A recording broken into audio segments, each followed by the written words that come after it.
स्वागत है एक बार फिर आपका कार्यक्रम में। और अब वक्त हो गया है कार्यक्रम में दर्शकों के सवालों के जवाब लेने का। हमारे दोनों खास मेहमान हमारे साथ बने हुए हैं, अर्नब पंड्या जी और पीवी सुब्रमण्यम साहब। चलिए सवाल जवाब शुरू करते हैं। हमारे पास पहला सवाल आया है बिट्टू कुमार जी का। इन्होंने अलग अलग छोटे छोटे लक्ष्य रखे हैं आज से 20 साल के बाद, और ये जो है पिछले 3 साल से करीब 4 फंड्स में इनकी 7,000 रुपए की SIP चल रही है। इन्होंने फिलहाल ICICI Pru blue chip, Kotak flexi cap, Axis small cap और ICICI प्रू बैंकिंग में अलग अलग तरह का निवेश किया हुआ है।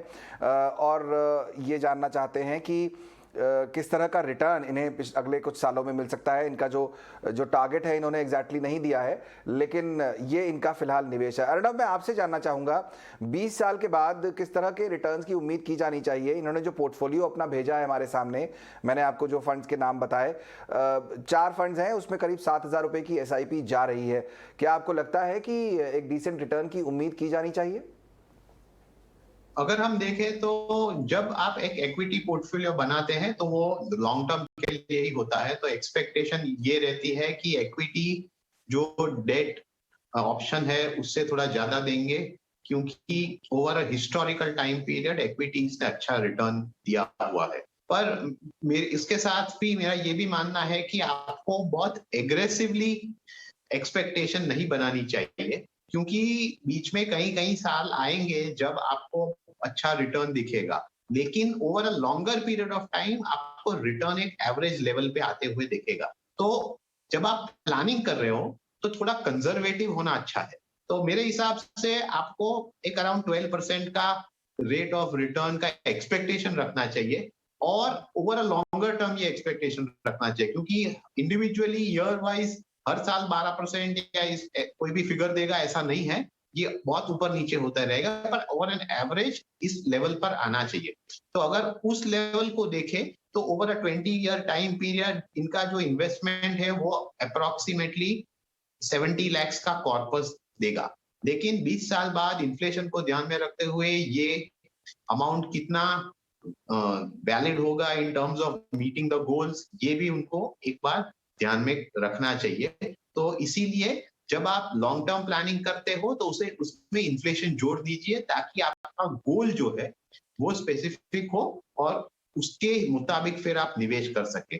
अगर मैं इनके पोर्टफोलियो के बारे में बात करूं तो इन्होंने जो 4 फंड लिए हैं उसमें थोड़े मिक्स पर उनको थोड़ा ध्यान देना चाहिए, क्योंकि एक लार्ज कैप फंड है वो बहुत अच्छी बात है, एक फ्लेक्सी कैप फंड है, पर फ्लेक्सी कैप फंड में जो कोटक का फ्लेक्सी कैप फंड है उसका थोड़ा साइज थोड़ा बढ़ गया है और वो थोड़ा परफॉर्मेंस में इनकंसिस्टेंट रहा है।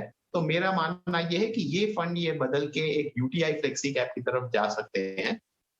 और दूसरे जो फंड है उसमें एक स्मॉल कैप है और एक सेक्टोरल फंड है। तो इतने छोटे रकम में इस प्रकार का होल्डिंग बहुत अच्छा नहीं है in terms of balance with in the portfolio.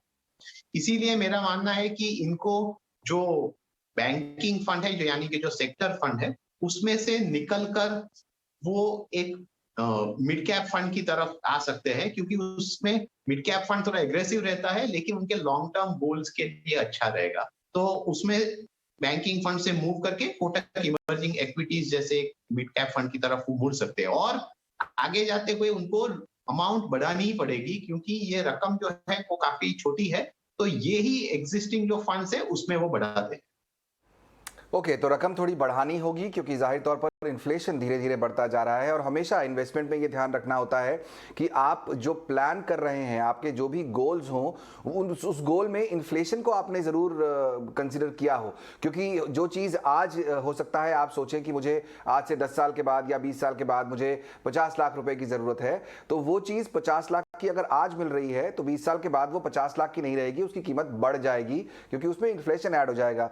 तो बहुत अच्छी बात यहाँ पर अर्नब जी ने बताई है कि आपको एक एवरेज रिटर्न की एक्सपेक्टेशन रखनी चाहिए 12% के आसपास तक की। ये एवरेज है, ये हर साल मिलेगा ये ज़रूरी नहीं है।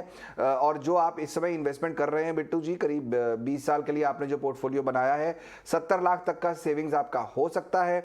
दो बदलाव, कोटक फ्लेक्सी कैप के बदले यूटीआई फ्लेक्सी कैप में निवेश कर सकते हैं और बैंकिंग जो फंड है, सेक्टोरल फंड आपके पास, उसकी जगह कोटक इमर्जिंग इक्विटीज में आप इन्वेस्ट कर सकते हैं।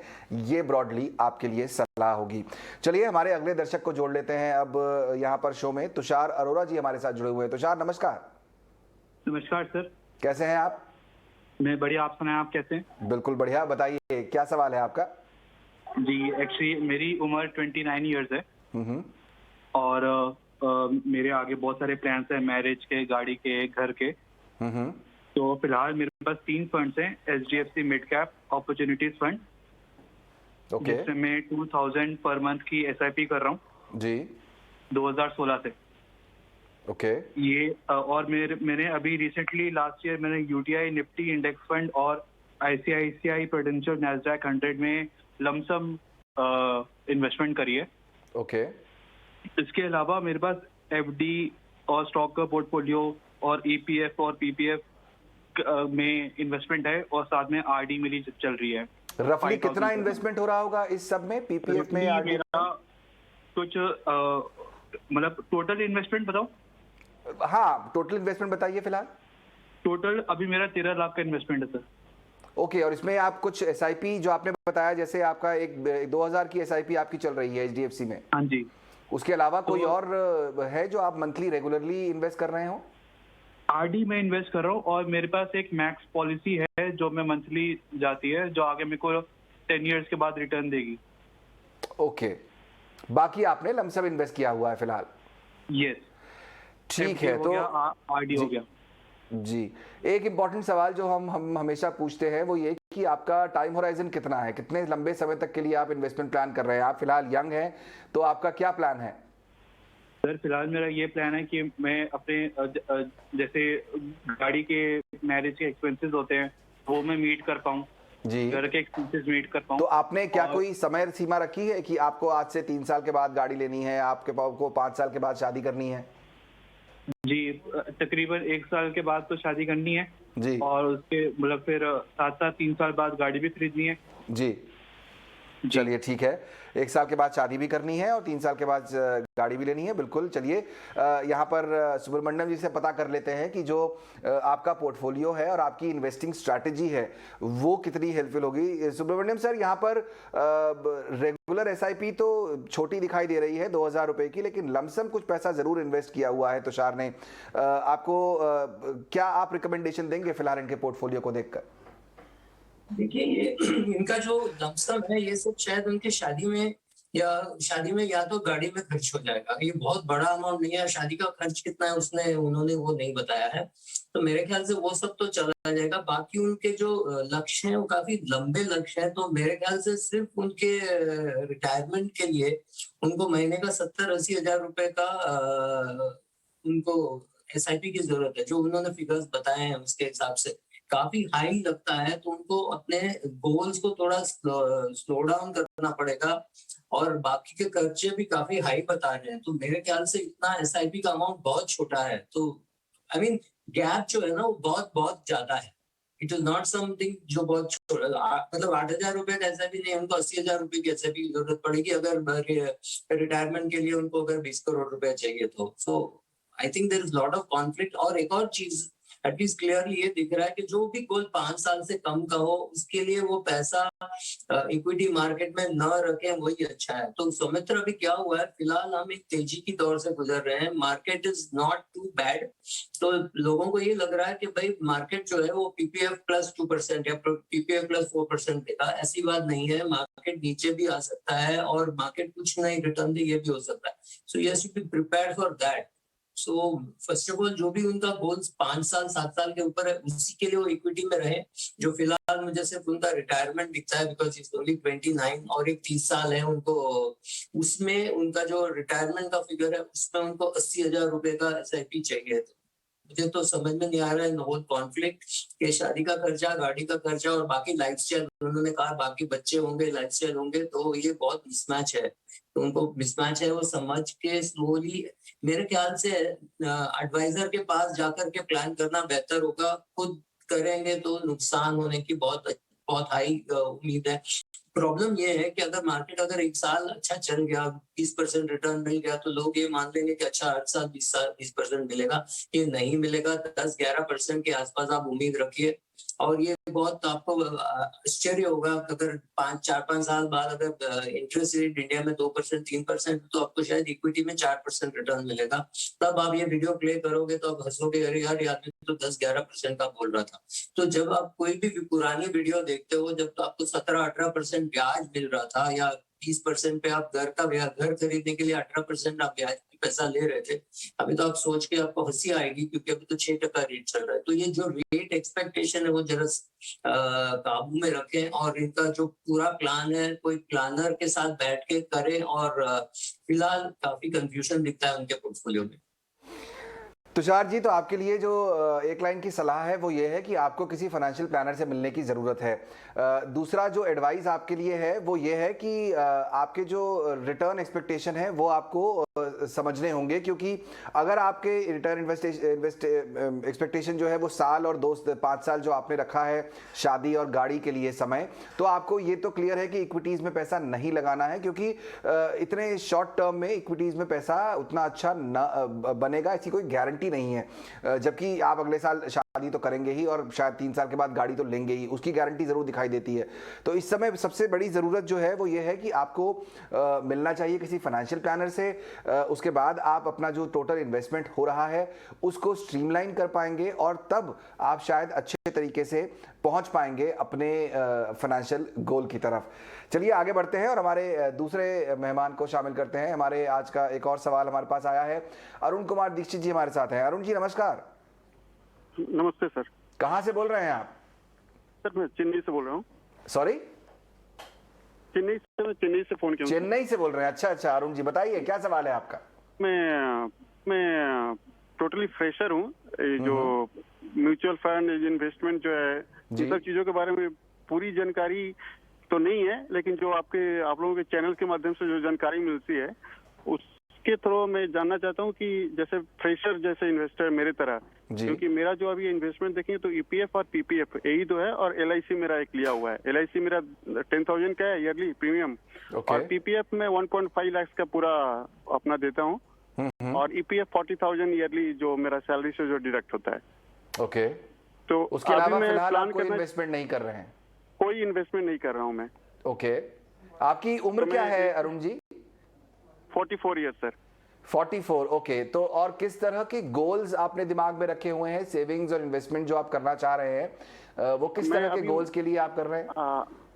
Actually, I am planning for my son who is 13 years of age for his higher education. Okay. And from another son who is just 2 years for him future his higher education.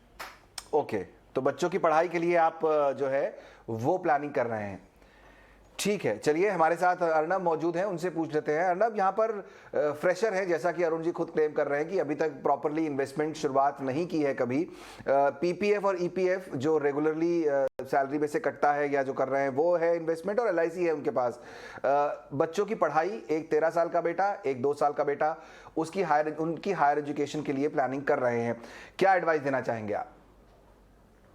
देखिए, एक पहली चीज तो ये है कि आगे जाते हुए खास करके जिस स्टेट में इंडियन इकोनॉमी है, सिर्फ और सिर्फ डेट से आपके सभी बड़े गोल्स अचीव करना पॉसिबल नहीं होगा। तो इसीलिए ये बहुत जरूरी है कि आप अपने पोर्टफोलियो में एक सही मिक्सचर रखें, डेट, इक्विटी, गोल्ड, ये सभी एसेट क्लासेस का, ताकि एक प्रॉपर डाइवर्सिफिकेशन हो और आपके ओवरऑल पोर्टफोलियो में रिटर्न्स को भी थोड़ा प्रोत्साहन मिले। तो ये पहली बात है। दूसरी बात है कि इन्होंने आज तक सिर्फ डेट ही में इन्वेस्ट किया है, तो उनके जो लॉन्ग टर्म गोल्स उनके लिए मेरे हिसाब से म्यूचुअल फंड्स एक सही ऑप्शन है, और खास करके जो लॉन्ग टर्म गोल है इसके लिए इक्विटी म्यूचुअल फंड। देखिए, अगर आपने इक्विटी मार्केट्स का आपके पास कोई एक्सपीरियंस नहीं है तो म्यूचुअल फंड्स एक सही ऑप्शन इसीलिए है क्योंकि यहाँ पर लोगों के मनी को पूल करके प्रोफेशनल फंड मैनेजर्स इसे इन्वेस्ट करते हैं। तो ये आपके पूरे इन्वेस्टमेंट का ख्याल रखते हैं और आपको एक ही इन्वेस्टमेंट में छोटी रकम में एक डाइवर्सिफिकेशन का बेनिफिट मिलता है। तो इनका जो एल्डर सन है उनके हायर स्टडीज के लिए मेरे हिसाब से बहुत समय नहीं रहेगा उनके गोल के लिए, तो उसके लिए वो एक हाइब्रिड फंड का इस्तेमाल कर सकते हैं। लेकिन जो छोटा सन है उनका जो एजुकेशन है उसके लिए काफी समय है, तो उसके लिए वो एक इक्विटी फंड की तरफ ध्यान दे सकते हैं। और क्योंकि ये नए इन्वेस्टर है, तो एज अ न्यू इन्वेस्टर आपको पहले जो भी इन्वेस्टमेंट या जो भी एसेट में आप निवेश कर रहे हो उसमें थोड़ा सा निवेश करके समझना चाहिए कि किस प्रकार का इसका एक्सपीरियंस है, क्योंकि equity as an asset class बहुत वॉलेटाइल होती है। तो आप देखेंगे शायद ऐसा एक लंबा समय आए जिसमें सालों बीत जाए जिसमें कोई रिटर्न ना हो या कंसिस्टेंटली नेगेटिव रिटर्न हो। तो ये भी एक प्रोसेस है इक्विटी इन्वेस्टिंग का, तो उसे भी आपको बचाना पड़ेगा over the ups and downs. तो इसीलिए इक्विटी म्यूचुअल फंड की तरफ लॉन्ग टर्म गोल्स के लिए देखिए, लेकिन जो बहुत लंबे समय के बाद नहीं है गोल, उसके लिए हाइब्रिड फंड इनके लिए सही होगा।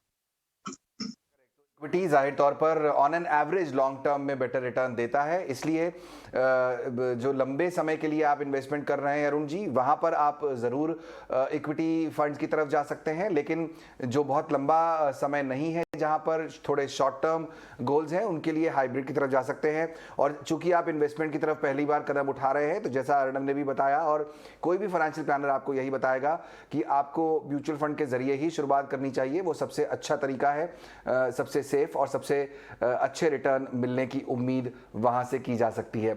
चलिए, अगला सवाल हमारे पास ट्विटर के जरिए आया है। भगवान दास जी ने भेजा है, वो भी अपने बच्चे की पढ़ाई के लिए पोर्टफोलियो बनाना चाह रहे हैं। तो यहाँ पर इंटरेस्टिंग बात है कि आज हमने बच्चों की एजुकेशन और बच्चों के सेविंग्स बैंक की बात की थी यहाँ पर, और कई सारे सवाल हमारे पास बच्चों की पढ़ाई और बच्चों से रिलेटेड ही आ रहे हैं। तो अगला सवाल भगवान दास जी पूछना चाह रहे हैं कि अलग अलग जो है वो 8 फंड्स में उनकी 18,000 की एसआईपी चल रही है। निवेश से उनको 15 साल में 1 करोड़ रुपया चाहिए, ये उनका टारगेट है। चलिए, क्लैरिटी है, ये बहुत अच्छी बात है। उनके मौजूदा पोर्टफोलियो में Parag Parekh flexi cap, ICICI pru, SBI small cap, SBI large cap जैसे कुछ और फंड्स हैं। कुछ और फंड्स उन्होंने बताए हैं, टोटल 8। तो क्या 15 साल में 1 करोड़ तक की रकम इनकी पूरी हो जाएगी? सुब्रमण्यम सर, क्या कहते हैं आप? आपको लगता है 18,000 की एसआईपी 15 साल का व्यू 1 करोड़ का टारगेट पूरा हो जाएगा? थोड़ा सा अगर वो अपना निवेश बढ़ा दें, 20-22 हजार भी कर ले तो ये हो जाएगा। लेकिन एक ही प्रॉब्लम है, ये जो हमारे 15 साल की हमारी गोल रहती है, उसमें 10-12 साल के बाद निकालना पड़ता है कि बिकॉज अब हम ये नहीं कह सकते हैं कि एग्जैक्टली जिस दिन चाहिए उस दिन मार्केट का क्या हाल होगा, वो कहना जरा मुश्किल है। एक और चीज है इनका, इन्होंने flexi cap fund 2 flexi cap fund में डाला है, और लार्ज कैप भी इनका बहुत है। मतलब एक मिराई का लार्ज कैप है जिसमें 1,000 रुपया है, मिराई का स्मॉल कैप है। बहुत से फंड्स कुछ ज्यादा है, अमाउंट तो फिर भी ठीक है, लेकिन ये 8 फंड में से 5 फंड कर सकते हैं। मतलब वो मिराई लार्ज कैप फंड में ना डालें, निपॉन स्मॉल कैप बंद कर दें, और पीओआई एक्सा अगेन स्मॉल कैप फंड, फिर एक और balance SBI balance advantage fund. इनके पास फंड बहुत ज्यादा है। पर एक फ्लेक्सी कैप में 3,000 को बढ़ा करके 6-7 हजार करके 1,000 वाले फंड बंद कर दें, तो इनका गोल तो मिल जाएगा। और एक और चीज कर सकते हैं, जब हम निवेश करते हैं उस दिन को हम देखते हैं कि आज हमसे 18,000 होगा। एक और चीज कर सकते हैं, इनको हर साल उसको 10% से बढ़ा दें। तो पहला अभी 18,000 का हो रहा है, फिर अगले साल उसका 20,000 कर दें, फिर उसका 22,000 कर दें। ऐसा अगर वो बढ़ाते हैं तो पक्का हो जाएगा। और एक चीज याद रखना है कि हम जब 15 साल का लक्ष्य लेकर के चलते हैं, तो अभी 15 साल का है, अगले साल वो 14 हो जाएगा, फिर 13 हो जाएगा, 12 हो जाएगा, घटता जाएगा। जब आप 4-5 साल तक आ जाओगे, तब आपको पैसा निकाल के डेट फंड में डालना होगा, क्योंकि बैलेंस एडवांटेज फंड वगैरह भी बहुत वायलेंट हो सकता है जब मार्केट खराब होती है। तो इनको विड्रॉवल पे भी ध्यान रखना पड़ेगा। इसीलिए फिलहाल वो अगर 22-23 हजार करते हैं, 25,000 भी कर लेते हैं, तो इनका 11% 12% के रेट से इनका 1 करोड़ रुपया हो जाएगा। और so it should be fine, but withdrawal थोड़ा ध्यान से करें। और एक और चीज है, उनको एग्जैक्ट ये एजुकेशन गोल्स का ये एडवांटेज है कि अगर आपको पता है कि 2021 में चाहिए या 2042 में चाहिए, वो एग्जैक्टली वो होता है। शादी थोड़ा आगे पीछे हो सकता है, लेकिन आपके बच्चे की 12वीं का एग्जाम या इंजीनियरिंग का पढ़ाई वो एग्जैक्टली उसी टाइम शुरू होती है। तो उस दिन को आप नहीं विड्रॉ कर सकते हैं, उसके 3-4 साल पहले से थोड़ा थोड़ा विड्रॉ करके आपको डेट फंड में रखना चाहिए, otherwise this amount is okay. चलिए भगवान दास जी, मतलब आप बिल्कुल सही डायरेक्शन में हैं। आपके पोर्टफोलियो को और आपके इन्वेस्टमेंट को थोड़ा और बेहतर बनाने के लिए यहाँ पर सुब्रत सर ने कुछ आपको आइडियाज दिए हैं। नंबर 1 ये कि आपको थोड़ा सा अपना अमाउंट बढ़ाने की ज़रूरत है। आप 18,000 अभी कर रहे हैं, उसको बढ़ाकर अगर आप 22-23 भी कर लेंगे 1000 महीने का, तो आपका गोल ईजिली अटेनेबल है।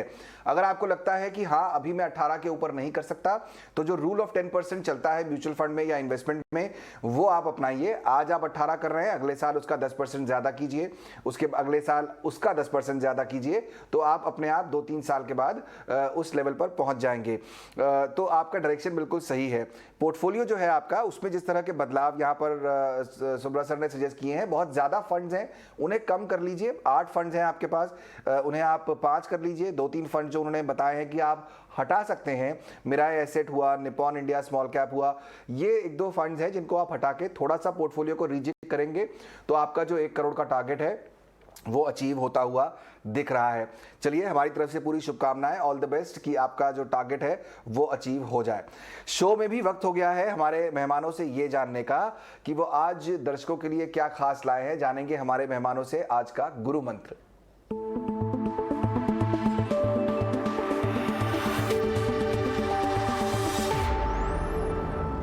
निवेश के गुरु मंत्र एक ऐसा सेगमेंट जहां पर हम हमारे मेहमानों से पूछते हैं एक ऐसी काम की बात जो उन सभी निवेशकों को बिल्कुल ध्यान रखनी चाहिए। अर्णव, आपसे शुरुआत करेंगे। आज कौन सा गुरु मंत्र लेकर आए हैं आप? आप जब भी कोई नया इन्वेस्टमेंट करें या नए प्रकार के इन्वेस्टमेंट करें, तो ऑलवेज कॉशियसली शुरू कीजिए।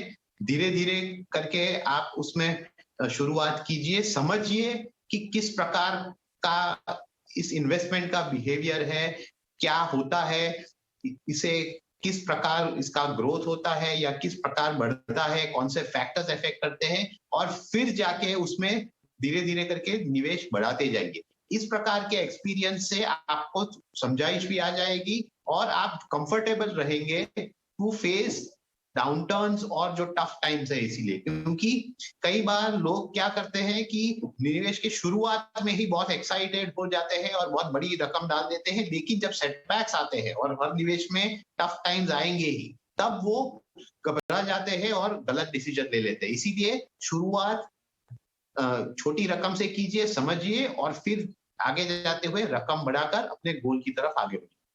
बहुत ही बढ़िया एडवाइस। बिल्कुल स्टेप बाय स्टेप आगे बढ़िए, धीरे धीरे आगे बढ़िए, तो वो बेटर तरीका है। जल्दी शुरू कीजिए इन्वेस्टमेंट, इंतजार मत कीजिए कि मेरी सैलरी इतनी हो जाएगी तब शुरुआत करूंगा। नहीं, ऐसा नहीं है। आज जितनी सैलरी है उसमें से एक छोटा हिस्सा निकालिए, और चाहे कितना भी छोटा आपको लगे कि इतने छोटे से कैसे शुरू होगा, लेकिन उस छोटे से अमाउंट से भी आप शुरुआत कर सकते हैं। छोटे अमाउंट से शुरू कीजिए, रेगुलरली कीजिए, और जो अप्स एंड डाउन्स आते हैं मार्केट में या किसी भी तरह की सिचुएशन में, उससे घबराइए मत। इन्वेस्टमेंट जो है वो लॉन्ग टर्म का प्रोसेस है, और उस प्रोसेस में investment wealth creation long term से ही होता है। सुब्रत सर, आपसे जानना चाहेंगे अब आप कैसे, क्या आज लेकर आए हैं एडवाइस और गुरु मंत्र हमारे दर्शकों के लिए?